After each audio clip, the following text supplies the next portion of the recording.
তখন ওটা value create করে। মানে লাইক এইগুলো তো ফ্যান্সি প্রোডাক্ট, আমরা বলতে পারি যে এগুলো তো আর আপনার পারফরমেন্সে কোনো কিছু হ্যাম্পার করবে না। আমি বলতেছি না যে পারফরমেন্স এটার কারণে ভালো হয়ে যাবে, যে 8 GB লাইট লাগাইছি আপনি 2-4 FPS বেশি পাবেন, মোটেও ব্যাপারটা এরকম না। বাট আপনার পিসিটার লুকসটাকে একটা এস্থেটিক একটা ভাইব নিয়ে আসবে।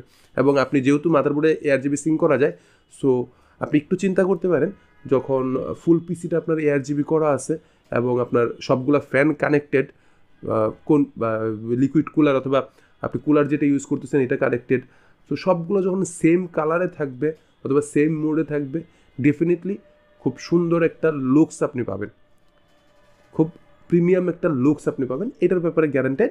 বাট যেটা বললাম এটা পারফরমেন্সে কোনো রকম আপনাকে এক্সট্রা ফেসিলিটি দিবে না কোনো RGBর জন্য। এই তো সব কিছু মিলে এই তো ভিডিও। দেখা হচ্ছে নেক্সট ভিডিওতে। আপাতত আল্লাহ হাফেজ। আজকে সব রিভিউ যদি আপনাদের ভালো লেগে থাকে তাহলে অবশ্যই